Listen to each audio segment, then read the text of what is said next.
네, 안녕하십니까. 저는 VM웨어 탄주팀의 이정인이라고 합니다. 저는 국내 주요 금융사 고객분들과 함께 VM웨어 탄주에서 디지털 중심의 사업을 성공적으로 수행할 수 있도록 도움을 드리고 있습니다. 오늘 웨비나는 마이데이터 사업 하시는 데 있어서 매크로한 그런 아키텍처에 대한 선택과 전략, 그리고 사실 다양한 팀들이 모여가지고 이런 사업들을 하시게 되는데 개발팀, 운영팀, 데이터팀 이런 다양한 롤에서 오는 이런 복잡성과 이를 해결하려고 하는 그런 전략들과 조직적인 부분에 대해서 말씀드리도록 하겠습니다. 그리고 간단하게 저희가 데모를 좀 준비했습니다. 그래서 데모를 통해서 실제 분석가, 그리고 개발하는 팀, 그리고 운영하는 팀의 모습을 예로 들어가지고 한번 살펴보시고 상상해 보시면 좋을 것 같습니다. 한 가지 말씀드릴 거는 세션 중에 이제 질문이 있으신 분들이 계실 것 같은데 즉시 이제 채팅창에 올려주시면은 바로 답변을 드리도록 하겠습니다. 별도의 Q&A 시간은 없이 그 채팅창 통해서 진행할 수 있으면 좋겠습니다. 그럼 바로 시작하도록 하겠습니다. 일단 시작하기 전에 간단하게 이제 저희가 그 마이데이터라고 하는 사업에 대해서 한번 좀 얘기를 해보고 진행해 보도록 하겠습니다. 이 마이데이터는 사실은 크게 보면은 두 가지 정도로 나눠져 있습니다. 데이터 수신자라고 하는 쪽과 데이터 보유자라고 하는 쪽입니다. 이제 데이터 수신자는 우리가 흔히 얘기하는 마이데이터 사업자를 얘기를 합니다.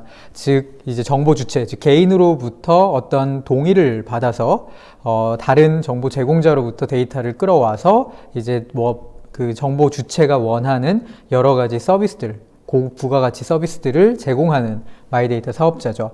그리고 데이터 보유자는 이런 그 개인이 가지고 있는 여러 가지 금융, 통신, 이런 의료 정보와 같은 정보들을 실제 이제 마이데이터 사업자 쪽으로 넘기거나 개인에게 이제 넘겨주는 그런 역할들을 제공해주는 그런 역할들을 하게 됩니다. 그래서 크게 보면은 이제 데이터 보유자와 이제 우리 수신자로 나눌 수 있고, 또 다른 얘기로는 제공의 측면과 활용의 측면으로 나눌 수가 있겠죠. 제공이라 하면 내가 가지고 있는 데이터를 서드파티 쪽에다가 제공하는 쪽, 그리고 수신자 및 활용하는 이 아래쪽 2번 같은 경우에는 이제 그 데이터를 받아서 뭔가 가치를 만들어 가지고 제공하는 쪽이 될 수가 있겠습니다. 우리가 보통 그냥 상식적으로 생각해 봐도 이 아래쪽에 제가 표시한 이 활용에 가까운 사업자들이 훨씬 고부가가치 사업들을 하려고 하고, 이게 이제 디프런시에이터, 즉 차별점이 되어 가지고 사업적인 어떤 가치가 있다고 판단하는 경우들이 많습니다. 하지만 그에 따르는 어떤 리스크도 상당히 큰 편입니다. 왜냐면은 이런 개인정보를 다뤄야 되고, 그리고 이런 사업을 하는 데 있어가지고 여러 가지 복잡성들, 레귤레이션이라든지 사업 추진에 있어가지고의 복잡성들이 생길 수 있기 때문입니다. 그래서 오늘은 크게 세 가지 관점에서 이런 사업에 있어가지고 필요한 부분들을 한번 살펴보려고 합니다. 우리가 첫 번째로는 이 이노베이션입니다. 이노베이션이라고 하면 우리가 혁신이라고 얘기를 하죠. 우리가 서비스가 차별화되려면은 이런 혁신적인 측면을 상당히 잘 강조를 하고 있습니다. 하지만 반대로 너무 이런 차별점이나 이런 쪽으로만 치우칠 수가 없는 게, 또 이게 아무래도 이제 레귤레이션에 관련되어 있는 사업이기도 하고, 이런 어떤 허가라든지 이런 것들이 필요한 사업이기도 하고, 여러 가지 레귤레이터들이 연관되어 있는 사업이기도 하다 보니까 이 리스크에 대한, 개인정보 처리에 대한 리스크라든지 이런 부분에 대해서도 또 신경 쓰지 않을 수가 없습니다. 그래서 이런 혁신적인 측면과 이런 리스크 매니지먼트적인 측면에서 두 가지를 다 가져갈 수 있는 옵션들, 그리고 이 상황에서 가장 베스트 초이스를 우리는 해야 되는 부분이 있을 겁니다. 두 번째는 어떤 사업이든지 마찬가지일 수는 있지만, 특히 이 마이데이터 사업 같은 경우에는 다양한 롤들이 필요합니다. 데이터 분석가도 있을 수 있고요. 데이터를 통해 가지고 이제 API를 노출시키고, 그리고 이걸 개발하는 또 개발자도 있을 수 있고요. 서비스 개발자, 그리고 이걸 운영하는 운영자도 있을 수가 있습니다. 이런 여러 그 롤들이 함께 일하게 되기 때문에 상당히 복잡성이 증가하게 됩니다. 이런 것들은 사실 옛날에는 사일로 형태로 큰 기업일수록 이루어져 있는 경우들이 많은데, 이런 각각의 롤들이, 이런 마이데이터는 어느 때보다도 빠르게 의사결정을 하고, 그리고 경쟁이 심화될 수 있기 때문에 이런 부분에 있어가지고 조직적인 효율성을 어떻게 가져갈 것인지를 고민하는 부분들도 필요할 것입니다. 그리고 세 번째는 우리가 흔히 이런 사업들을 할 때 대부분 인하우스 개발자들이 많이 없으신 분들은 이제 아웃소싱이나 이제 SI 업체분들하고 같이 코워크를 하면서 이제 일을 하는 경우들이 많이 있습니다. 이제 물론 이런 경우가 많이 있고, 그리고 실제로 여러 가지 납기일이 정해져 있다거나 아니면 우리가 만들려고 하는 어떤 제품이 픽스가 되어 있는 경우에는 상당히 효율적일 수가 있습니다. 하지만은 그 중에 일부 어떤 킬러 컨텐츠라든지 우리가 경쟁력을 가져가야 되는 부분에 대해서는 분명히 인하우스로 우리가 경쟁력을 가져가야 되는 부분들도 있을 수가 있습니다. 그래서 이 세 가지 측면에서 이 이노베이션과 그리고 셀프 컨테인드 오르그라고 하는 어떤 엔드 투 엔드로 우리가 다 자율성을 가지고 그리고 많은 그 롤들이 함께 있는 그런 구조에서도 효율적으로 일할 수 있는 부분들, 그리고 이런 사업의 전체적인 방향성, 이 세 가지에 대해서 오늘 조금 말씀을 나눠보려고 합니다. 여기 보면은 이제 첫 번째로 우리가 볼 부분은 이노베이션 vs 리스크 매니지먼트라고 되어 있는 부분입니다. 맨 오른쪽에 제가 하이라이트를 쳤는데요. 특히 이런 우리가 이노베이션을 쫓다 보면은 우리가 퍼블릭 클라우드에서 제공하는 여러 가지 이노베이티브한 그런 서비스들, 뭐 AI라든지 ML이라든지 뭐 딥러닝이라든지 여러 가지 그런 이노베이티브한 그런 서비스들을 쉽게 쓸 수 있도록 우리가 제공하는 경우들을 많이 볼 수가 있습니다. 뭐 AWS, Azure, GCP가 가장 큰 예겠죠. 그래서 이런 부분에 있어가지고는 분명히 이런 서비스들을 활용하는 것들이 되게 중요하지만 반대로 또 이 마이데이터 사업 자체가 레귤레이션이라든지 컴플라이언스적인 측면 그리고 보안적인 측면에서도 상당히 강력한 규제를 받고 있기 때문에 그런 부분에 있어가지고는 또 고려해야 되는 부분들도 있을 거라고 보여집니다. 특히 저희 이제 경험상 보면 이런 컴플라이언스 이슈에 대응하다가 많은 기간과 시간이 소요돼 가지고 어떤 비즈니스의 어떤 적시성에 어떤 빨간불이 켜지는 그런 경우들도 많이 본 적이 있습니다. 그래서 이 첫 번째 관점에서 먼저 좀 들여다보도록 하겠습니다.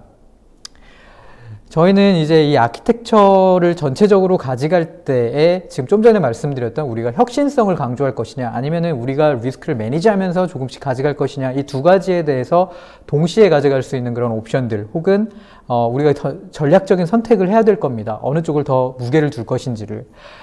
왼쪽에 보시면은 제가 크게 세 가지 크리테리아에다가 초록색으로 칠했습니다. 혁신 서비스 접근성, 그러니까 이노베이션 서비스들에 대한 접근성, 그리고 비용 효율성, 그리고 컴플라이언스 유연성.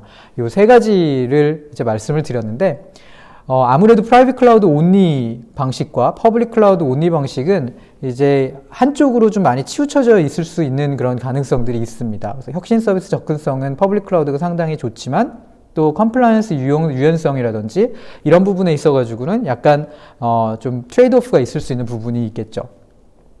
그리고 프라이빗 클라우드 쪽에서는 어떤 컴플라이언스 유연성이나 이런 부분들은 높게 가져갈 수 있지만 또 혁신 서비스에 대한 자유로운 그런 플렉서블한 접근성은 또 쉽지가 않은 부분들도 있습니다. 그래서 이제 저희 쪽에서는 탄주 쪽에서는 이런 하이브리드 형태의 클라우드 그리고 아키텍처의 활용이 상당히 적시적소에 일어나야 된다고 저희는 보고 있는데 그 이유는 이런 혁신 서비스 접근성이라든지 이런 부분들이 골고루 이렇게 좋은 반면에 우리가 한 가지 좀 눈여겨봐야 되는 부분은 이제 아래쪽에 운영 효율성이라는 부분입니다. 이 로우라고 되어 있는 부분은 아무래도 프라이빗 클라우드와 퍼블릭 클라우드를 동시에 운영하다 보니까 이 두 가지 환경, 이질적인 환경을 어떻게 하면은 효율적으로 운영하고 하나의 팀이 이런 것들을 부담 없이 운영할 수 있는지에 대한 포커스, 그 컴플렉시티를 좀 해결해 나가야 되는 그런 이슈들이 생기게 되죠. 그래서 이런 하이브리드 클라우드로 갔을 때 이런 문제점들이 있는데 이런 하이브리드 아키텍처에서는 이런 퍼블릭 클라우드가 제공하는 어떤 사업의 어떤 불확실성 리스크에 대해서 프라이빗 클라우드로 이제 대응을 하게 되고 이노베이션 측면의 서비스를 좀 활용하게 되면서 이제 규제나 비용에 대해 유연하게 이제 대응하기 위해서 우리가 이런 아키텍처를 가져가기가 쉽습니다. 제가 이 그림에 보면은 첫 번째로는 이 API 제공 서비스를 그렸고요. 그리고 뒤에는 이제 활용 서비스에 대해서 조금 나눠봤습니다. 그러니까 제공 서비스는 처음에 이제 API 리퀘스트를 받아서 전송 요구권이라든지 이런 프로세스들을 기본적인 제공에 필요한 서비스들을 이제 처리를 해주고 그에 대한 데이터 그리고 이런 API들을 관리할 수 있는 통계나 포털, 뭐 빌링이나 이런 것들을 이제 관리해 줄 수 있는 애플리케이션들이 떠 있는 그런 심플한 어떤 제공 서비스입니다. 그리고 이쪽 활용 서비스는 수집을 하는 것들이 필요하겠죠. 일단 수집을 하고 그 수집된 데이터를 저장하고 그리고 이 우리랑 제휴가 되어 있는 제휴처들 그리고 기관에 대한 관리들, 동의에 대한 관리들을 해줄 수 있는 기본적인 API들 그리고 이런 것들을 실제로 활용하고 데이터 사이언티스트들의 입장에서 알고리즘을 개발해서 이제 서비스화 시키는 저희는 이제 마이크로 서비스 앱 밑에 있는 코어 API라고 하는 부분으로 그러니까 내부적으로 명명을 했습니다. 이 코어 API들은 데이터 분석을 통해서 나온 알고리즘들을 이제 API 형태로 노출시키는 그런 스트럭처라고 보시면 되고 이 오른쪽에 있는 이 애플리케이션들은 그런 코어 API들을 컨숨해서 실제 채널로 노출시켜주는 역할을 하는 비즈니스 로직과 UI를 얘기한다고 보시면 될 것 같습니다. 그래서 이런 식으로 이제 이루어져 있는데요. 오른쪽엔 데이터 분석 서비스들이 있고요. 여기서 나온 데이터들을 이쪽으로 이제 쉬핑하거나 ETL을 통해 가지고 가져가겠죠. 그러면은 데이터 분석에 여러 가지 툴들을 이용해서 분석하고 인사이트를 개발하고 거기서 나온 결과물들을 API로 노출시키는 그런 과정들이 일어날 겁니다. 첫 번째로 제가 이제 이 애니메이션에서 나온 거는 뭐냐면은 이 서비스를 그러면 어떤 서비스를 퍼블릭에다가 위치할 거고 어떤 서비스를 프라이빗에다 위치할 것이냐를 우리가 한번 결정을 해야 되는 부분이죠. 그래서 제가 여기 회색으로 표시한 부분이 이제 프라이빗이고요. 그리고 여기 노란색으로 표시한 부분이 퍼블릭이라고 보시면 될 것 같습니다. 먼저 제공 같은 경우에는 아무래도 이제 자사가 가지고 있는 민감 정보와 그리고 기존에 가지고 있는 레거시들의 많은 연동이 될 수 있는 부분들이 있기 때문에 프라이빗 클라우드로 위치를 시켰고요. 하지만 이쪽 활용 서비스는 하이브리드 형태로 구성을 하는 것으로 이제 저희는 이제 좀 생각을 하고 있습니다. 그 이유는 아무래도 이제 HA나 DR을 구성하기에 유리할 수 있고 그리고 어떻게 보면 퍼블릭 클라우드에서 제공하는 여러 가지 이벤트 드리븐 서비스라든지 혹은 스케일러빌리티라든지 우리 즉시성으로 올라갈 수 있는 그런 트래픽을 대응할 수 있는 그런 역량들이라든지 이런 부분들에 있어 가지고 상당히 베네핏을 얻어갈 수 있기 때문입니다. 그리고 동시에 우리가 프라이빗 클라우드를 운영하면서 퍼블릭 클라우드를 익스텐션 했을 때에는 코스트적인 부분에 있어 가지고도 프라이빗 클라우드를 함께 이용함으로써 어떤 트레이드 오프를 좀 최대한 가져갈 수 있는 부분들을 이야기를 할 수 있을 것 같습니다. 두 번째는 이제 복합적인 워크로드 타입들이 있습니다. 제가 여기 보면 C라고 표현해 놓은 부분, N이라고 표현해 놓은 부분, V라고 표현해 놓은 부분이 각각의 박스에 있습니다. C는 컨테이너를 얘기를 하고요. N은 클라우드에서 제공하는 네이티브 서비스를 이용합니다. 그리고 V는 이제 VM 기반의 어떤 서비스를 얘기를 합니다. 그래서 사실 여기서 이게 맞을 수도 있고 틀릴 수도 있습니다. 제가 마크해 놓은 것들이. 하지만 그것보다는 이런 애플리케이션과 이런 전체적인 시스템을 구성하는 데 있어 가지고 하나의 어떤 단일한 어떤 플랫폼과 워크로드 타입을 사용하지 않는다는 의미입니다. 어떤 거는 컨테이너 플랫폼을 사용하겠지만 어떤 거는 또 클라우드 네이티브 서비스, 어떤 거는 또 VM을 사용하기도 합니다. 그래서 이런 복잡성에 대해서 어떻게 우리가 대응할 것이냐에 대해서 오퍼레이터적인 측면, 개발적인 측면에서 얘기를 해볼 필요가 있습니다. 즉 하이브리드 클라우드로 가더라도 우리가 최대한 이런 이노베이션과 리스크 매니지먼트 이 두 가지 측면에서 가장 좋은 솔루션이라고 하더라도 제가 지금 말씀드린 이런 페인 포인트들에 대해서 접근할 수 있는 솔루션이 필요하다는 거죠.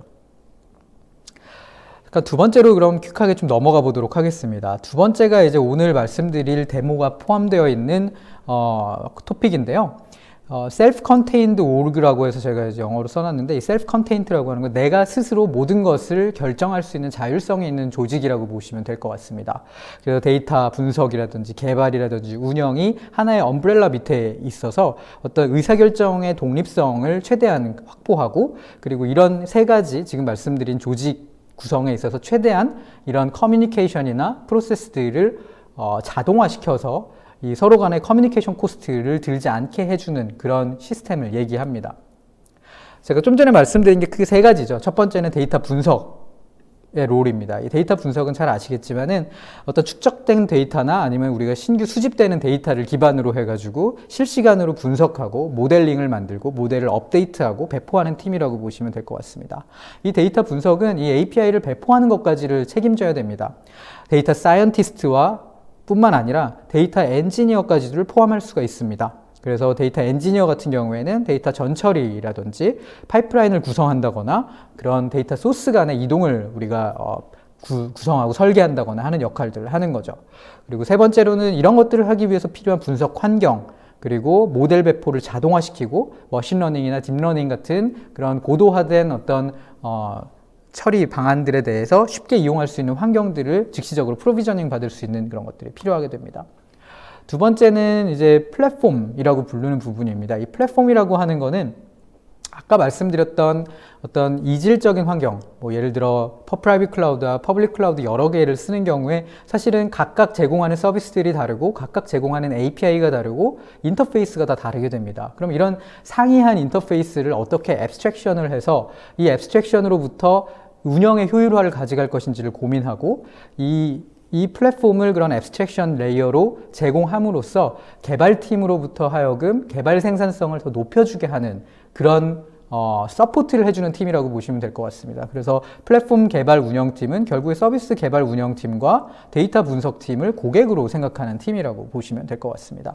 근데 이 플랫폼은 우리가 그냥 흔히 운영이라고 생각하지만은 실제로 보면은 플랫폼 개발 운영팀에도 이 개발이 들어가 있습니다. 이 개발을 하기 위해서는 플랫폼을 계속 진화시켜야 된다는 거죠. 플랫폼을 기획하고 플랫폼을 실제로 개발하고 플랫폼을 운영하는 이 모든 롤들이 이 플랫폼 조직 안에 들어가 있는 형태라고 보시면 될 것 같습니다.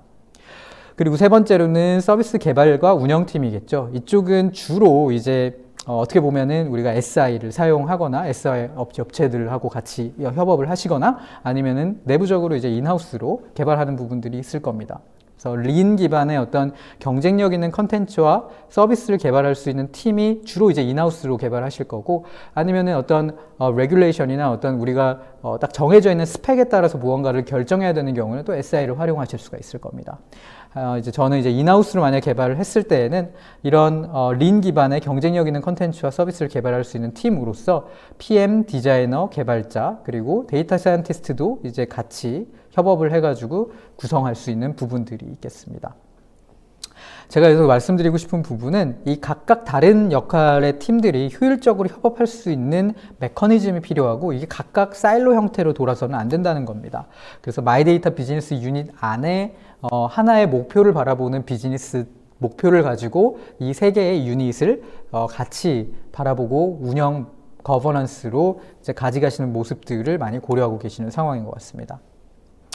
그래서 제가 지금 말씀드린 그 세 가지의 롤을 마이데이터 사업을 중간에 두고 이 롤을 이렇게 봤을 때에 사실 데이터 분석팀에서는 API 그런 어떤 데이터 분석팀에서 나온 알고리즘이라든지 아니면 여러 가지 룰들에 대해서 이런 것들을 쉽게 서비스화 할 수 있는 API를 배포하는 것들을 일어나게 되고 그리고 플랫폼 개발팀에서는 이런 것들을 쉽게 도와줄 수 있는 배포 환경과 배포 자동화 파이프라인들을 제공하게 되죠.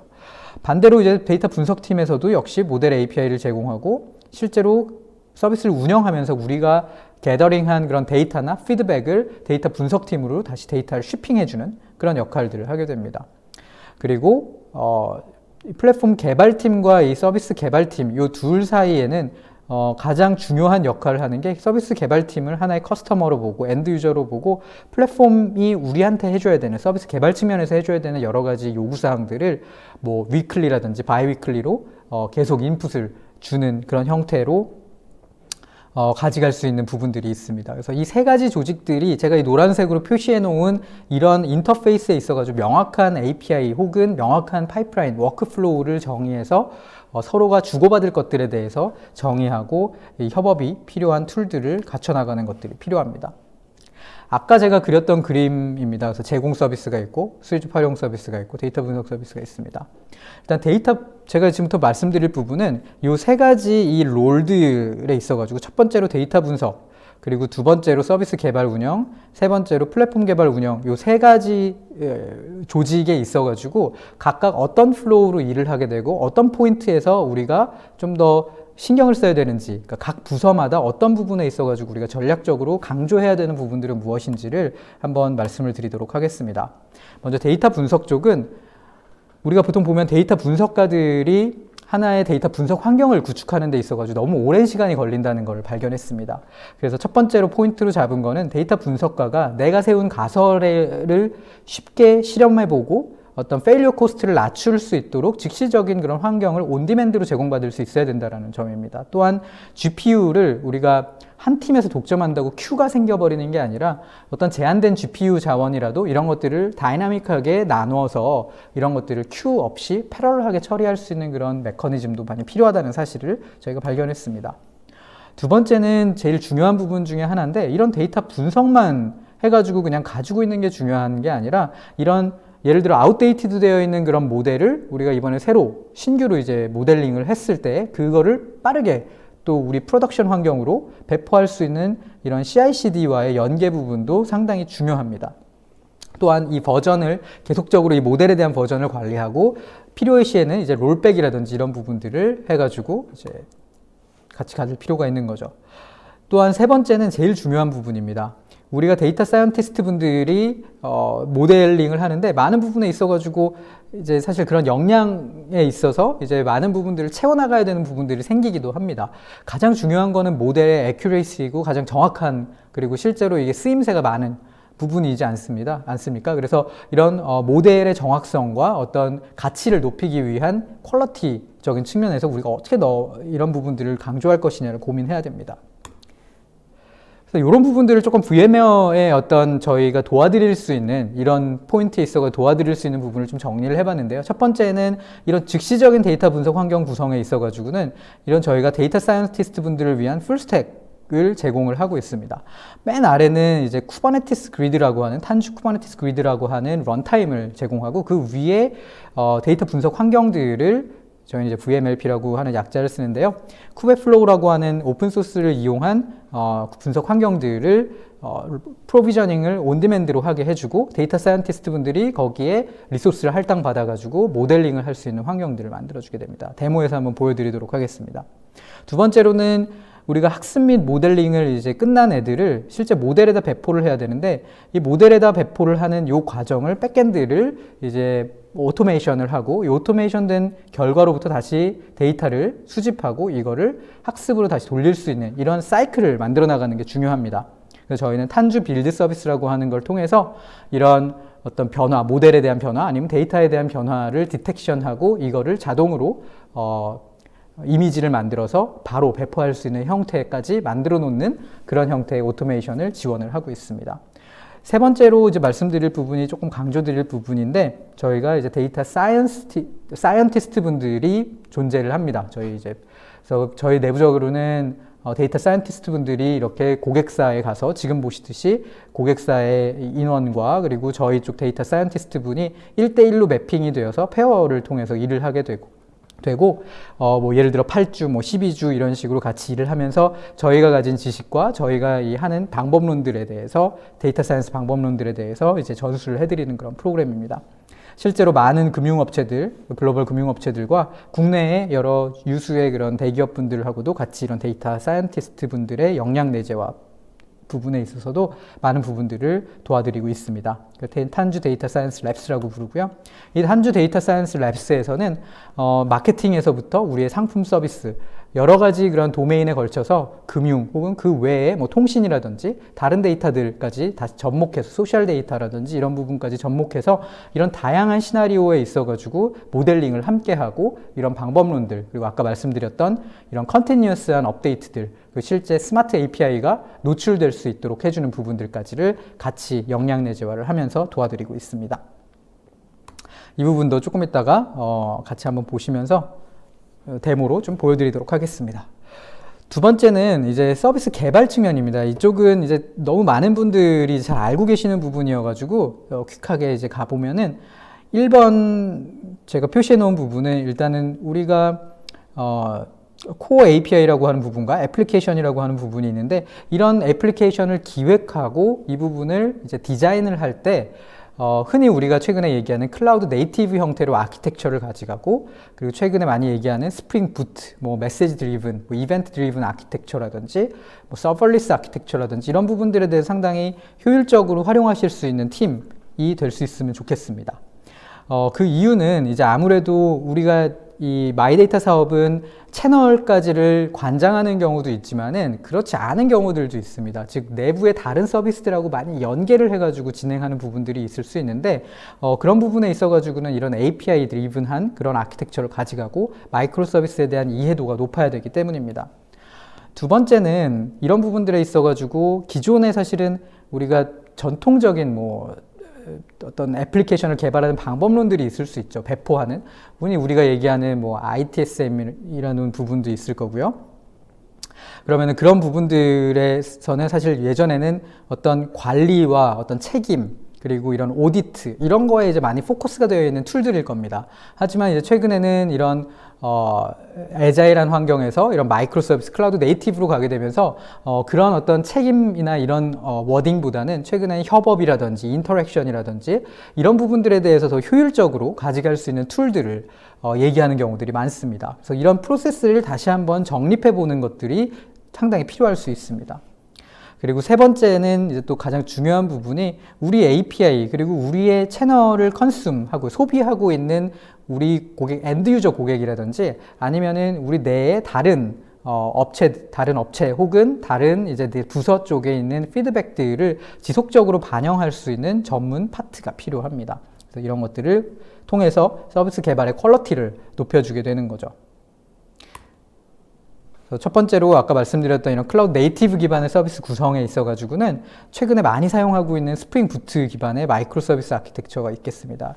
이런 스프링 부트, 스프링 클라우드 이런 부분에 있어가지고 VMware가 작년에 인수한 피보탈은 이런 스프링에 대한 컨트리뷰션이 전 세계 넘버 원입니다. 그래서 이런 스프링 클라우드, 스프링에 대한 이런 원재조사 지원이라든지 아키텍팅에 대한 지원 같은 것들을 받으실 수가 있는 부분이 있고요. 이런 부분을 탄주 스프링 런타임이라고 해서 저희가 시장에 내놓았습니다.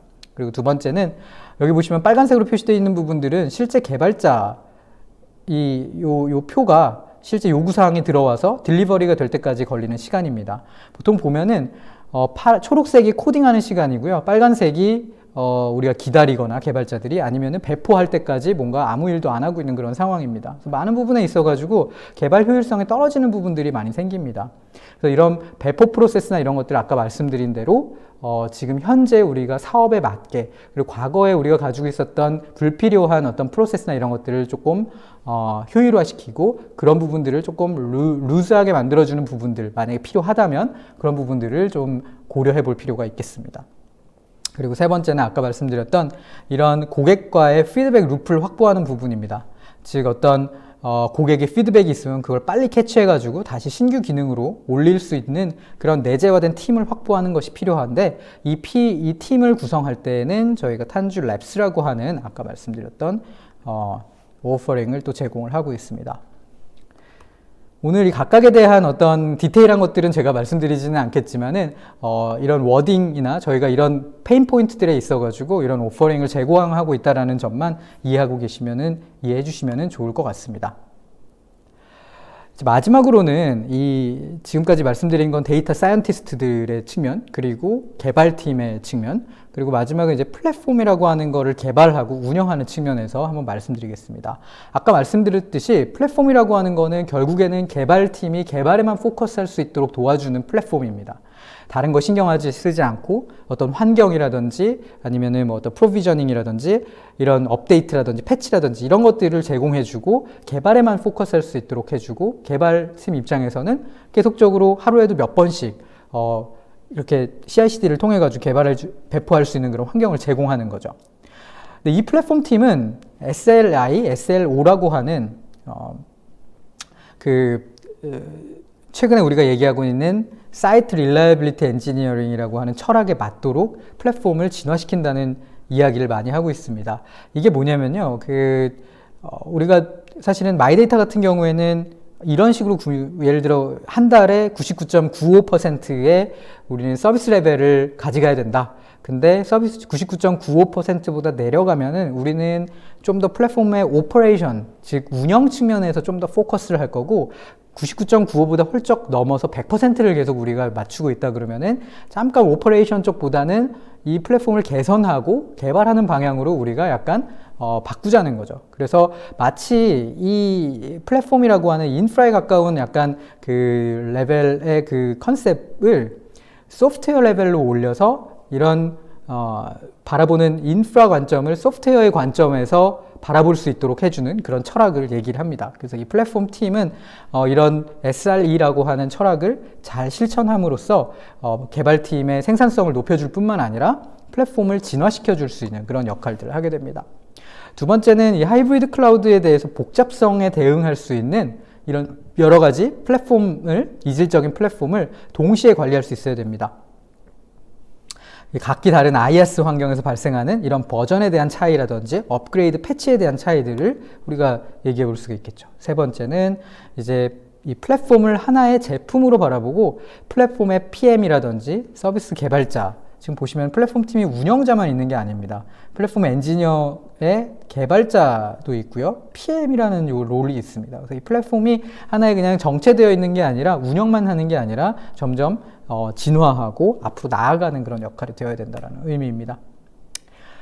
요런 어떤 측면에서 조금만 더 말씀을 드리면은 저희가 만약에 VMware의 환경도 사용하시고 프라이빗 클라우드로 그리고 아마존의 환경도 사용하시고 애저나 구글의 환경도 만약에 사용하신다고 했을 때에 각각 이렇게 플랫폼이 배포되어 있는 이 버전들은 뭐 벤더마다 다를 수도 있을 거고요. 이 벤더 안에서도 또 이렇게 차이가 날 수가 있습니다. 이 플랫폼은 1.17이지만 얘는 1.18, 얘는 1.19 이런 식으로 다 차이가 나다 보니까 이거를 같이 업그레이드 하고 싶어도 각각의 인터페이스가 다 다르고 각각의 어떤 API들이 다르기 때문에 운영하는 방식들이 다 다를 수가 있는 거죠. 그리고 여기에서 제공하는 이미지 레지스트리도 각각 표준에 따라서 본인들이 제공하고 있는 그런 레지스트리가 별도로 있습니다.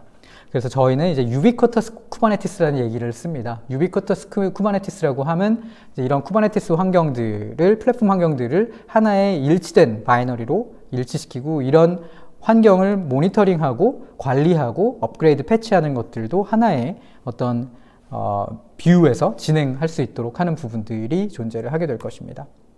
그리고 아까 말씀드렸던 플랫폼 as a product 혹은 뭐 SRE라고 하는 이런 것들은 사실 철학적인 부분들입니다. 그런데 이런 걸 해본 적이 없는 부분들이 상당히 많이 계시겠죠. 근데 마이데이터를 지금 일단 8월까지 우리가 런칭해야 되니까 이런 부분들에 대해서 간과하고 가는 부분들이 있지만 우리가 중기로 바라보고 이 마이데이터가 런칭하고 끝이 아니지 않습니까? 계속 축적되고 운영돼야 되는데 이런 부분에 있어가지고는 이런 역량을 내재화시키고 이 플랫폼 팀을 우리가 성공적으로 안착시키는 것들이 중요합니다. 그래서 탄주 팀에서는 이 프로덕트 매니저 그리고 플랫폼 디벨로퍼, 플랫폼 엔지니어들을 실제로 1대1로 고객사와 매핑시켜서 플랫폼의 신규 기능들을 지속적으로 발전해 나갈 수 있는 그런 팀으로 발전시켜드리는 역할들을 같이 제공을 하고 있습니다.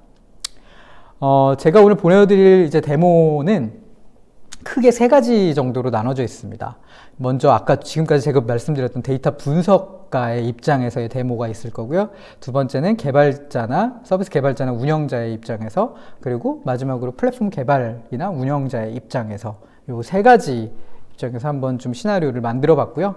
먼저 이제 데이터 분석 쪽을 말씀을 드리자면은 말씀드리기 전에 요 지금 현재 데모 환경을 좀 한번 설명을 드리겠습니다. 현재 VMware 환경, vSphere 환경에 프라이빗 클라우드에 클러스터가 4개가 설치가 되어 있고요. 플랫폼이 4개가 지금 설치가 되어 있고 이 플랫폼은 각각 이제 서비스 애플리케이션이라고 하는 부분은 이제 UI나 뭐 비즈니스 로직을 얘기를 하겠죠. 채널 단을 얘기하고요. API를 통해서 엔드 유저 쪽으로 가게 됩니다. 그리고 똑같은 이제 역할을 하는 그 플랫폼이 AWS에도 하나 설치가 되어 있어서 얘도 똑같이 엔드 유저를 통해 가지고 지금 서비스가 되고 있습니다. 그래서 지금 엔드 유저가 이렇게 있고 엔드 유저가 이제 요 로드 밸런서를 통해 가지고 이렇게 통신을 하게 되는 구조가 되어 있고요. 그리고 뒷단에 백엔드 API가 있습니다. 이 백엔드 API는 주로 이제 뭐 데이터 사이언티스트들이 이제 모델을 이제 만들어서 이제 배포하는 클러스터 플랫폼이라고 보시면 될 것 같습니다. 그리고 실제 데이터 사이언티스트들이 활용하는 이런 플랫폼 그리고 CI/CD가 탑재되어 있는 플랫폼. 그래서 지금 보시면은 아시겠지만은 간단한 구성을 하는 데에도 저는 이제 여기서 쿠버네티스라는 이제 오케스트레이터를 썼지만, 이 쿠버네티스가 클러스터가 지금 한 6개 정도가 필요합니다. 하지만 조금 더 이 페르소나별로 이 목적성을 나눈다 그러면은 더 많은 클러스터들이 발생할 가능성이 높겠죠. 그래서 이제 다시 시나리오로 돌아오게 되면은 이 데이터 분석가는 먼저 환경을 할당받습니다. 어디서부터? 데이터 사이언스 플랫폼으로부터 할당을 받고요. 이 할당받은 플랫폼을 이용해가지고 데이터 전처리를 하게 됩니다. 이때는 이제 그린플럼이라고 하는, 탄주 그린플럼이라고 하는, MPP 기반의 이제 분석 플랫폼입니다. 그래서 매시브 패러럴 프로세싱 기법들을 이용해 가지고 멀티노드에서 이런 분석들을 제공해 주고 있고, 이런 데이터 전처리를 통해 가지고 완료된 이런 데이터셋을 가지고 이제 학습을 시키겠죠. 학습을 시키고 이 학습된 결과를 이제 모델 CI/CD를 통해서 즉시적으로 배포를 하게 됩니다. 그러면은 이 모델은 실제로 서비스가 되고 있는 이 모델 API 쪽 그 플랫폼에 배포가 될 거고, 이런 부분들이 이제 API 제공, 맨 마지막에 이제 API가 자동으로 등록되어서 이제 제공이 되는 그런 형태로 되게 되는 거죠. 자, 그러면은 한번 이제 보여드리도록 하겠습니다. 이 데모는 보시면은 이 데모는 이 데모를 보시면은 신용평가 예측 모델이라고 되어 있습니다. 즉 여기에서 신용거래 금액, 신용거래 개월수, 대출의 용도, 연령, 직업, 그리고 여러 가지 통신사의 여러 가지 로그들, 이런 부분들을 다 콜렉션을 해가지고 우리가 대출을 해줄 때 신용평가를 조금 더 정확하게, 그리고 우리가 대출하지 못했던 고객들한테도 대출을 더 해줄 수 있는 그런 형태의 사업 영역을 확장해 나가는 그런 형태의 모델을 만들었다고 가정을 하는 부분입니다. 그래서 이런 부분들이 대출 신용평가를 하면서 패스가 될 확률들을 0에서 1의 사이의 숫자로 내보냅니다. 이게 처음에 이제 데이터 사이언티스트가 처음에 포털에 들어가 가지고 노트북 서버라고 하는 환경을 이제 프로비저닝 받는 부분입니다. 그래서 이 서버에 대한 이름, 그리고 네임스페이스, 내가 배포할 네임스페이스, 그리고 이 노트북 서버가 지금 보면 텐서플로우랑 VMLP라고 하는 것들을 같이 사용할 수 있는 어떤 환경을 받고 싶다라고 선택을 하는 거죠. 그리고 CPU, 내가 활용할 CPU와 GPU를 이제 선택을 하고, 그리고 데이터 볼륨이나 이런 것들을 선택한 다음에 런치 버튼을 누르게 됩니다. 런치 버튼을 누르게 되면은 이제 크레딧 데모라고 하는 요 환경이 할당이 되었고, 이제 커넥트를 누르게 되면은 이제 접속을 하게 됩니다. 네. 그러면은 이제 여기에 들어가게 되고, 좀 전에 보시면은 이제 다양한 어떤 파이썬 3라든지 비트퓨전이라든지 R이라든지 우리가 잘 사용하는 이런 환경들을 쉽게 액세스할 수가 있습니다. 두 번째로는 그럼 실제 데이터 사이언티스트들이 이 데이터 전처리를 하고 실제 데이터 분석을 하는 부분들을 잠깐 보도록 하겠습니다. 우리가 필요한 R 패키지들을 불러오게 되고, 그리고 데이터가 저장되어 있는 그린플럼이라고 하는 아까 말씀드렸던 탄주 그린플럼 DB에 접속을 해서 데이터 수집과 전처리를 하는 부분입니다. 그래서 데이터 수집을 해서 끌어온 다음에 이제 수집한 것들을 이제 전처리를 하는 거죠. 전처리를 할 때에는 우리가 그린플럼의 그런 매시브 패러럴 프로세싱 툴들을 그런 메커니즘들을 이용해가지고 빠르게 이런 전처리들을 처리할 수 있을 뿐만 아니라 이런 부분들을 실제 그린플럼 안에서도 분석을 할 수 있는 기능들을 제공을 하고 있습니다. 그래서 그린플럼에서 이제 데이터를 가지고 와서 실제로 이 R에서 사용할 수 있는 형태의 데이터로 변환을 해주는 프로세스를 진행을 합니다. 그 이후에 이제 여러 가지 그 전처리 과정을 거쳐서 이제 우리는 학습을 하게 되겠죠. 학습하기 전에 이런 전처리 과정들을 이 데이터 사이언티스트들이 이 프로비저닝 받은 환경에서 이렇게 셀프 서비스로 진행을 할 수 있는 부분들이 이제 바로 즉시적으로 진행이 될 수가 있는 부분입니다. 이제 그러면은 모델링을 하게 됩니다. 그러면은 이런 신용평가 예측하는데 이 회귀 모형 모델을 가지고 이렇게 훈련을 시켰는데요. 보시면은 지금은 되게 데이터가 이렇게 많진 않아서 빠르게 나왔지만은 만약에 데이터가 방대한 경우에는 나중에 제가 말씀드리겠지만 GPU를 활용한다거나 하는 부분도 생길 수가 있을 겁니다. 그리고 이렇게 나온 훈련된 어떤 모델의 값을 이제 파일로 저장을 하게 됩니다. 그러면은 이 파일로 떨궈진 이런 R과 그리고 R 스크립트와 그리고 실제 그 모델의 인풋 값들을 이제 모델을 저장을 하고요. 지금 저장을 하고 있습니다. 그 다음에 이제 우리가 변경된 부분들을 체크를 하고 이 부분을 이제 실제 레포지토리에다가 이제 푸시를 하는 거죠. 커밋을 하게 됩니다. 그럼 커밋을 하게 되면은 이후에 이제 커밋된 것들을 확인하실 수가 있고, 이제 model.rds라고 하는 커밋된 걸 확인하실 수가 있고, 젠킨스 파이프라인이 이때부터 돌아가게 됩니다.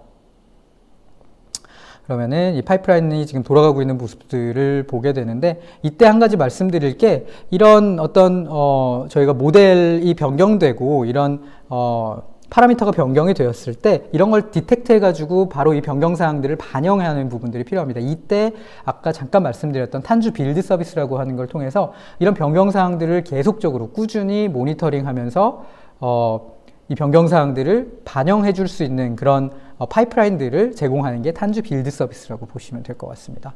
이렇게 레지스트리로 푸시를 하고, 이 푸시가 된 것들은 퍼블릭 클라우드 쪽, AWS 쪽에다가도 이제 푸시를 하고, 여기 보시면 프라이빗 클라우드 쪽에다가 푸시를 해서 양쪽으로 이 모델을 디플로이 하게 됩니다. 그럼 이렇게 디플로이된 그 API들은 지금 보시는 저희는 이제 스웨거를 사용해 가지고 이 API들을 이제 명세를 했는데요. predict라고 하는 이제 API가 이제 노출이 됐고, 이 predict는 post와 get을 받고 있습니다. 그 중에 하나를 get을 선택해가지고 테스트를 한번 해보겠습니다.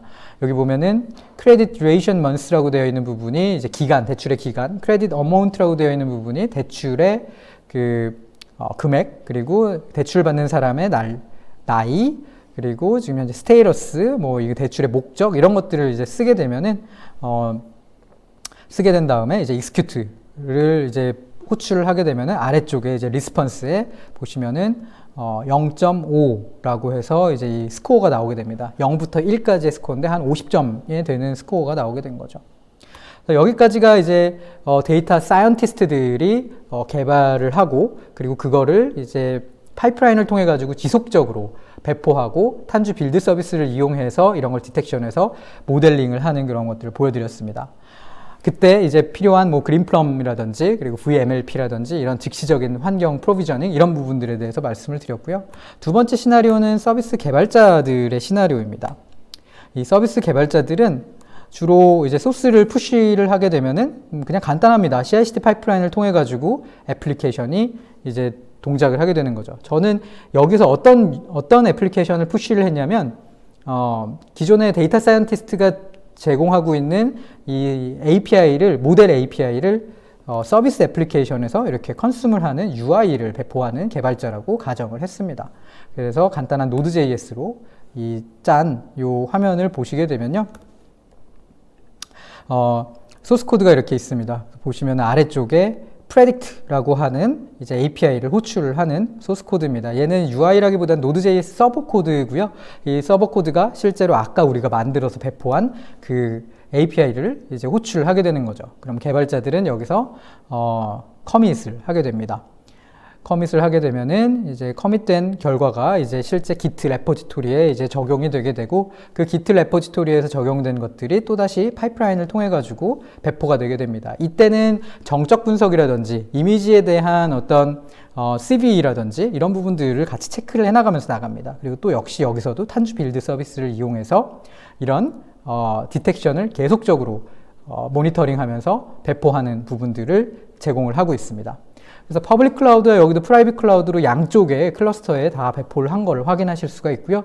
이 배포된 결과를 볼 수 있는 화면이 이제 이런 이제 UI로 나오게 되는 거죠. 신용거래 금액, 그리고 신용거래 지속 개월수, 아까 말씀드렸던 이런 상환 상태, 대출 용도 이런 부분들을 통해 가지고 조회를 해보면은 이제 승인 확률들이 이제 나오게 됩니다. 83%라고 하는 상당히 높은 확률이 나왔죠. 이거는 거의 이제 승인이 되겠죠. 하지만 신용거래 금액이 상당히 대출 거래 금액이 되게 많고 지속 개월수도 되게 길고, 예를 들어 기존에 연체 이력이 있다거나 하면은 과거에 우리가 어떤 딥러닝을 했던 그런 데이터로부터 나왔던 모델이 이런 부분들을 조금 이제 승인 확률들을 낮게 이제 해주겠죠. 그래서 조회를 해보면은 거의 이제 대출을 받지 못하는 6% 확률의 어떤 승인 확률이 나오는 걸 확인하실 수가 있습니다. 그래서 이런 식으로 이제 UI까지 이제 우리가 배포를 했습니다. 그러면 현재 우리는 UI도 배포를 했고, 그 다음에 모델 API도 배포를 했습니다. 근데 데이터 분석가가 이제 시간이 지나가지고 새로 들어온 데이터를 더 분석을 해야 되는 상황이 생긴 거예요. 그래서 이제 모델을 변경을 하고 신규 데이터들을 더 학습을 시키는데, 이때는 GPU를 활용하는 방안도 만약에 생각을 해볼 수가 있겠습니다. 그러면은 배포를 이제 하게 되고, 이 배포된 것들이 실제 아까와 같이 멀티사이트로 배포될 때 한 가지 중요한 거는 기존에 있던 모델을 무중단으로 배포할 수 있는 메커니즘들을 같이 활용할 수 있다는 점입니다. 흔히 이제 우리가 블루 그린 혹은 이뮤터블 디플로이라고 하는 부분들을 이용해서 이렇게 배포를 한다면은 무중단 반영이 가능하겠죠. 자, 그러면 한번 이 데모도 한번 보여드리도록 하겠습니다. 그러면 아까 노트북이라고 하는 아까 프로비저닝 받은 화면으로 들어와서 보시면은 이 1월 달 데이터로 바꿔주는 걸 보일 수가 있습니다. 근데 1월 달 데이터가 너무 많이 들어왔을 수도 있잖아요. 그런 경우에는 우리가 어떤 GPU나 이런 부분들을 활용할 수도 있을 겁니다. 아까 했던 그런 작업들을 그대로 해주고 훈련할 때에 이제 이런 대규모의 훈련을 하는 경우에는, 대규모 사이즈의 데이터를 훈련하는 경우에는 우리가 이런 GPU를 활용할 수도 있습니다. 여기 세 번째에 보시면은 비트 퓨전이라고 하는 거는 다른 엔비디아 GPU라든지 다이렉트 패스 IO를 통했을 때에는 어떻게 보면은 GPU를 하나씩, 두 개씩 이렇게 할당받을 수 있지만, 이거는 0.5개, 0.7개, 0.66 이런 식으로 이 하나의 GPU라도 쪼개가지고 이런 것들을 할당을 해줄 수가 있습니다. 그래서 데이터 사이언티스트 그룹들이 많은 경우에 큐에 쌓이는 것보다는 이제 이렇게 할당해가지고 활용하는 경우들이 많이 생깁니다. 이런 부분들은 실제로 이런 옵션들을 통해서 줄 수가 있는데, 여기 보시면은 여기 n이 두 개고 두 개의 GPU에 각각 3분의 2, 0.66에 대한 포션에 대해서만 GPU를 할당해라, 이런 식으로 이제 학습을 할 때 줄 수가 있는 거죠. 그래서 이렇게 실행이 끝나게 되면은 이제 배포를 하게 됩니다. 배포를 하게 되면 아까와 같이 이제 기트에 이제 푸시를 하게 되고, 이 푸시된 것들을 배포하게 되면은 이제 다시 파이프라인들이 돌아가게 되겠죠. 이 파이프라인이 돌아갈 때 저희가 이제 이 대시보드를 한번 가서 볼 수가 있습니다. 이거는 실제 이 애플리케이션이 요 초록색으로 되어 있는 게 이제 두 개가 되어 있다가 노란색으로 되어 있는 게 이제 보시겠습니다. 다시 이제 여기서부터 한번 보시면은 파란색으로 되어 있는 거에서 이제 노란색으로 되어 있는 것들이 이제 리타이어가 되면서 파란색으로 조금씩 이제 롤링으로 이제 업그레이드가 되면서 이 해당 모델이 업데이트가 되는 거죠. 그래서 무중단으로 하나씩 원 바이 원으로 롤링으로 되는 이런 업그레이드 기법들을 활용하실 수가 있습니다.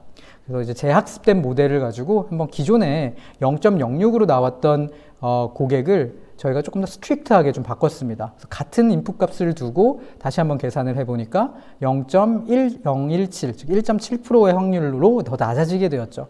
그래서 이런 식으로 이제 모델의 변화나 이런 부분들을 캐치할 수 있을 겁니다. 마지막 남은 시간은 저희가 이제 플랫폼 운영자의 입장에서 좀 다이렉트로 한번 데모를 한번 보여드리도록 하겠습니다.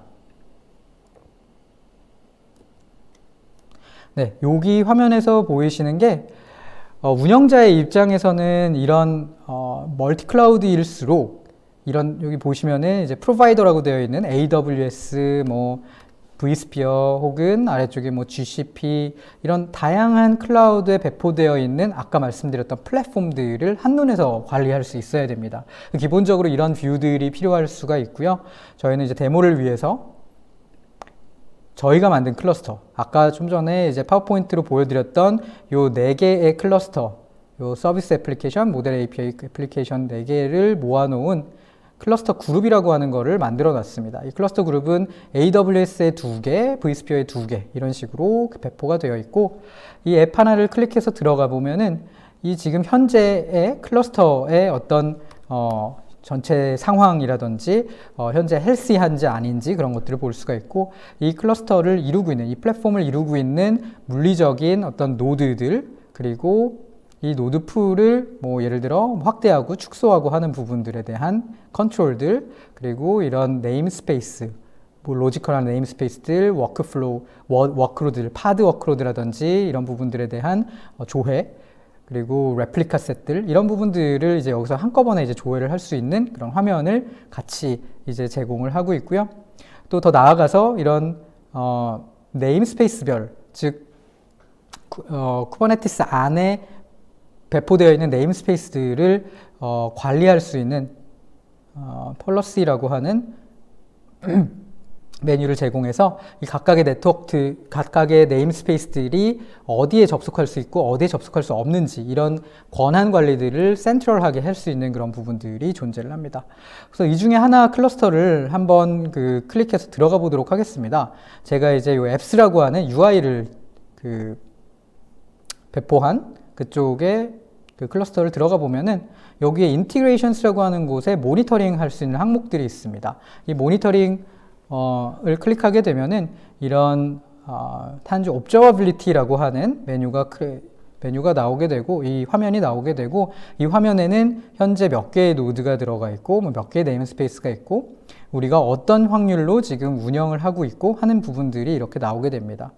그리고 하나를 클릭하게 되면은 이 클러스터를 이루고 있는 또 이런 노드들이나 아니면은 파드들에 대한 정보들을 또 여기에서 또 드릴 다운 해가지고 넘어갈 수가 있는 부분들이 있죠.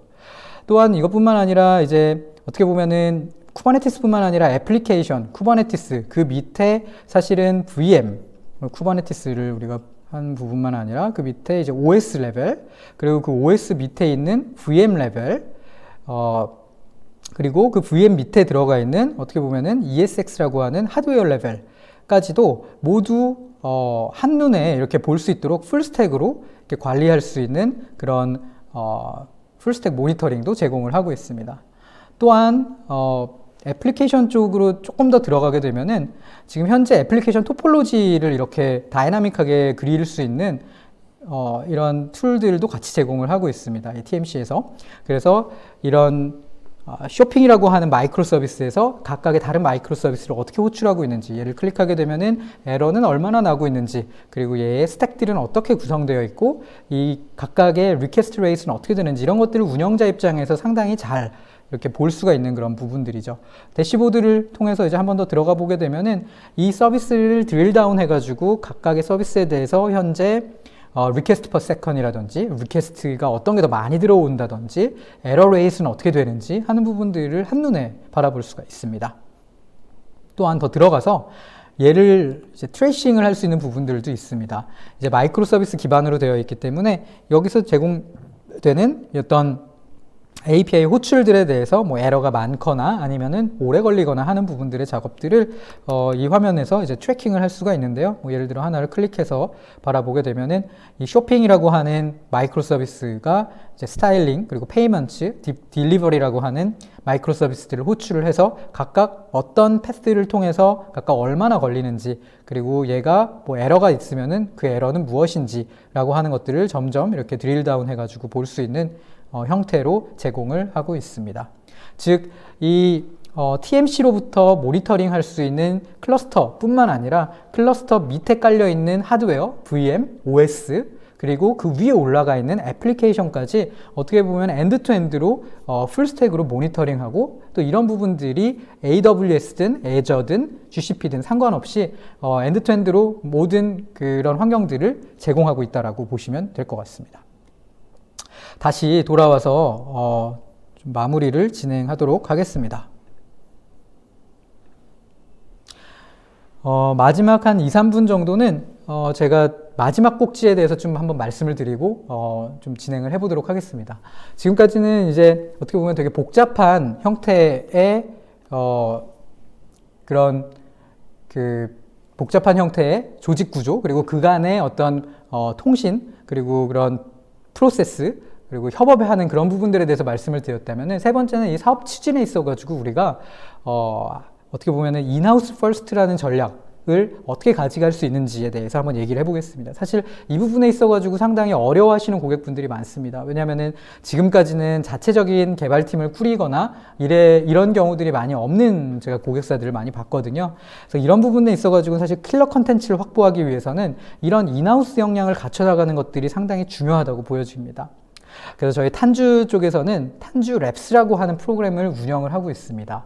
이 탄주 랩스는 기업에서 지금 마이데이터 쪽에서 어떤 특정 토픽을 가지고 개발을 할 때 1대1로 저희 엔지니어와 개발팀, 서비스 개발팀의 엔지니어가 1대1로 매칭이 되어서 특정 제품을 실제로 함께 만들어 보는 겁니다. 파일럿이 아니라 정말로 돌아가는 런칭을 할 수 있는 애플리케이션을 만들어 나가서 이 팀이 만들 수 있는 그 프로덕트를 시장에 내보내고 거기로부터 또 피드백을 받아서 또 새롭게 이제 이볼브 시켜 나가는 부분들을 같이 진행해 보는 부분입니다. 그래서 이 그림에서 보시면은 저희 탄주 팀과 그리고 실제 고객팀이 1대1로 매핑이 되어 가지고 실제 4개월 정도를 같이 일을 할 수 있는 형태로 진행을 하는 거죠. 그래서 이걸 실천하면서 아까 지금까지 제가 말씀드렸던 스프링 부트, 테스트 드리븐 디벨롭먼트, 유저 센터 디자인이라든지 팀의 구성이라든지 이런 부분들을 하나부터 끝까지 같이 한번 해보시면서 이런 거를 좀 정리하실 수 있을 겁니다.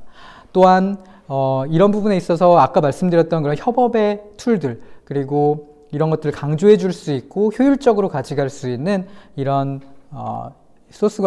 이슈 관리 툴들이라든지 아니면 CI/CD 파이프라인이라든지 테스트 자동화라든지 아까 모델 자동화라든지 이런 부분들을 같이 수행을 해보면서 진행을 해볼 수 있는 부분들이 있을 겁니다.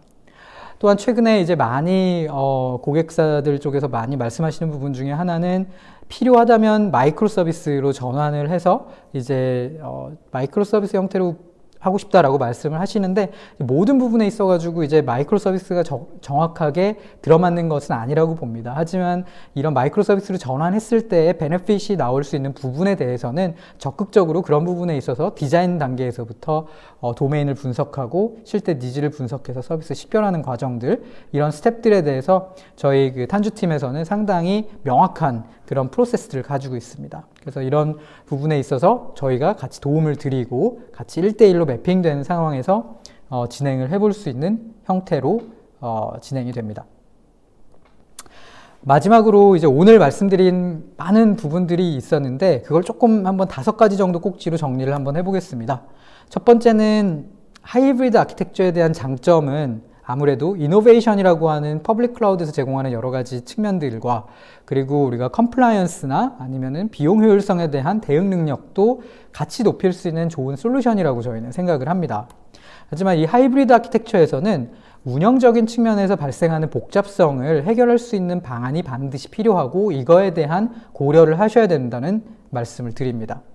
그리고 세 번째는 우리가 큰 기업에서 이런 마이데이터, 엔터프라이즈에서 마이데이터 사업을 진행할수록 엔드투엔드로 이 마이데이터 사업에 대한 의사결정권을 최대한 보장을 하고 사업부서 안에 개발팀, 플랫폼팀, 데이터팀을 같이 가져가시는 것들을 권고를 드리겠습니다. 그리고 네 번째는 이런 크게 세 개의 팀의 조직 간의 협업, 그리고 만들어내는 산출물, API 간의 연계를 반드시 자동화해서 이런 커뮤니케이션 코스트를 최소화할 수 있어야지 빠르게 갈 수 있는 부분이 생길 겁니다. 그리고 5번째는 구현 범위가 명확한 서비스는 아웃소싱이나 SI 업체하고 같이 협업하는 부분들도 고려할 수 있지만 수시로 변경되는 서비스일수록 늦더라도 이제 지속 가능한 형태의 힘을 빌드하고 이런 것들을 내재화하는 것들을 권고드리면서 오늘의 그 세션을 마치도록 하겠습니다. 감사합니다.